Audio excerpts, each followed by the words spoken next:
Mrs. Carr and Mrs. Fry's class. It is Friday. Can I get a whoop whoop? You'll be continuing math lessons today on polygons. Sorry to disappoint you, I'm not really rapping today, but we do have some new stuff to preview. Let's review first though. Polygons. It's kind of fun to say. Poly what? Polygon. Anyway, real quickly, let's think about why polygons are polygons. Remember, first rule of three or more sides. Can't close two, believe me, I tried. They have to be straight. Rule number 2, no circles or hearts for you. See an opening, that's not cool, because staying closed up is the polygon rule. And last but not least, polygons don't cross. Follow the rules, you're a polygon boss. Cool thing about most polygons is you get clues based on their names. So tri for triangle, 3 sides, 3 angles. Quad for quadrilateral, 4 sides, 4 angles. Penta, 5. Hexa, 6. Octa, 8. So you have to get kind of cued into those beginning parts of the words, prefixes, Mrs. Fry would like that, to help you figure out what your polygon is. Today we're mostly going to look at triangles. We're going to try to classify them. There's more than meets the eye there. In fact, I'm thinking back to when my kids were really little and they watched Sesame Street. And there was this Muppet on there, Telly, and he used to sing a triangle song. He would go, triangles, triangles, triangles. They have 1, 2, 3 sides, 1, 2, 3 angles. Believe it or not, he was kind of on to something there because those are the 2 ways that you classify or identify triangles. By their sides, by their angles. So let's start with the sides first. And I'm going to use a whiteboard today, kind of like I'm at school. And talk about an equilateral triangle. Probably the most basic type you're used to seeing. Equilateral means that the sides are all equal. There's a little dash line, since there's all one line on them, means they're equal. It would also mean the angles are all equal. Equilateral triangle. Another way to classify them based on their sides would be to look at triangles that have 2 sides equal and 1 side not. We call those isosceles triangles. So normally you see 2 longer sides that are equal and 1 shorter side. So isosceles, 2 equal sides. And then finally, when you're just dealing with sides, you can call them scalene triangles if none of the sides are equal. Kind of like the green one up top there. I have one really short side with slightly longer side and a slightly longer side than that. So you can identify triangles first by their sides. If all 3 are equal, equilateral. 2 are equal, isosceles. None of them are equal, we call them a scalene.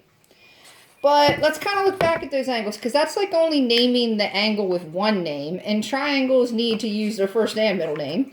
We want to look at their angles also.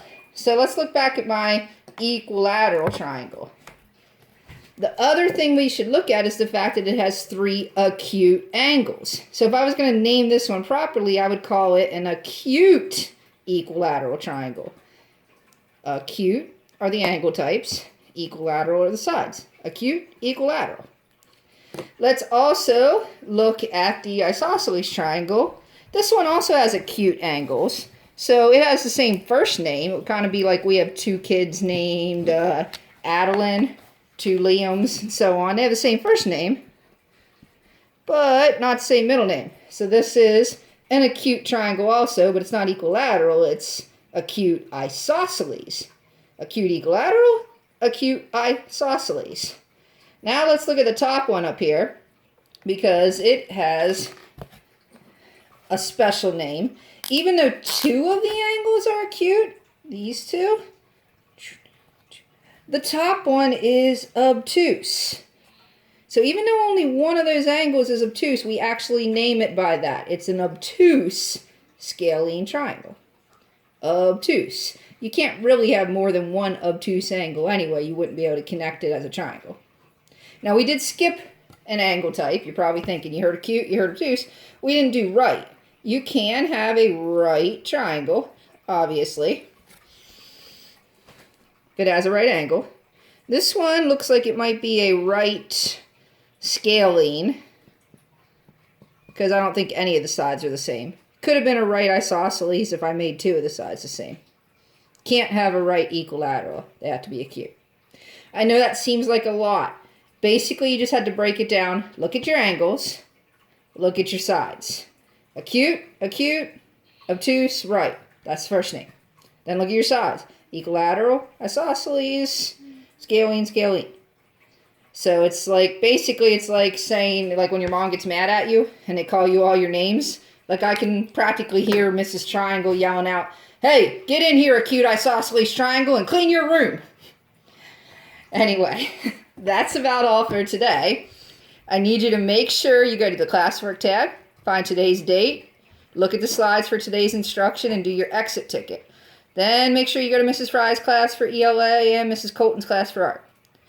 I want to do something special for you because I'm really proud of all of you that have been logging in each day, trying your best to do your work. I want to leave you with a round of applause because I know you're adapting and you're working hard. This is a difficult school situation. It's difficult for me. I know it's difficult for you. So to help me kind of give you a round of applause and applaud you, I'm going to call in my house musician, Brady Carr, and he's going to play "I Can Make Your Hands Clap."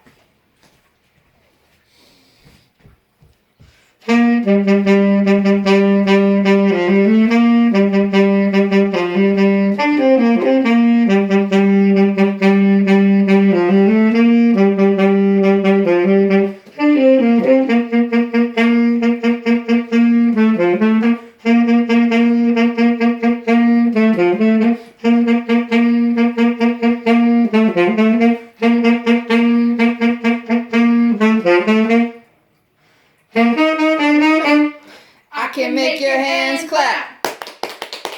Yeah, I can make your hands clap. All right, so that was a special round of applause for all of you. I really mean it. I'm proud of you that are doing the best that you can. Keep it up. Have a great day. Have a great weekend. Mrs. Carr and Brady Carr are out.